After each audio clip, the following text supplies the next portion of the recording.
Bonjour à tous et à toutes, chers adhérents de BHC. Quand le Rav Steinemann avait l'âge de 87 ans, il a demandé à son petit-fils de lui préparer des bouteilles d'eau pour toute la fête de Pessah. Le petit-fils lui demande, mais dis-moi, on savait pas que tu faisais attention à ça. On sait qu'il y a une khumra comme ça. Il y a quelques avis qui pensent qu'on n'a pas le droit de boire de l'eau à Pessah du robinet. Il faut préparer, mais on n'a jamais vu que le Rav faisait attention à cela ou prêtait l'importance à cela. Et le Rav lui a raconté, il a dit, écoute, moi j'ai étudié à Brisk, et à Brisk, tout le monde fait attention à ça. Quand je me suis marié, j'ai demandé à ma femme, est-ce que ça lui pose problème de préparer des bouteilles d'eau pour toute la fête, pour que je puisse faire cette khumra. Ma femme a dit, pas de problème. Quand je suis arrivé de la synagogue, le premier nu du Seder, et je demandais où sont les bouteilles d'eau, ma femme s'est tue, elle a oublié. Tout de suite, je suis parti, j'ai pris un verre d'eau du robinet, j'ai fait la bracha, et toute la fête, on a bu de l'eau, et ma femme m'a dit, mais une minute, t'as dit que c'était important. Il dit, non, c'est pas vraiment important, c'est une petite khumra de rien du tout, c'est pas du tout obligé de le faire.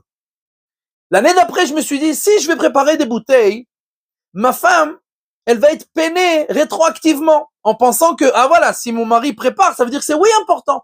Et que l'année dernière, à cause de moi, il n'a pas pu faire cette khumra-là. Et donc, elle va avoir de la peine à cause de moi. Alors j'ai dit, c'est pas la peine de faire cela. Malheureusement, cette année, ma femme est décédée. La rabbinite est décédée. Et donc maintenant, que je ne peux plus lui faire de peine, elle ne pourra plus penser que je fais ça à cause d'elle, j'ai pas pu faire cette khumra là. Alors bien sûr, bien entendu que maintenant je veux faire ce que je pense que dans la halakha c'est bien de faire. Et donc, je te demande de préparer ces bouteilles d'eau.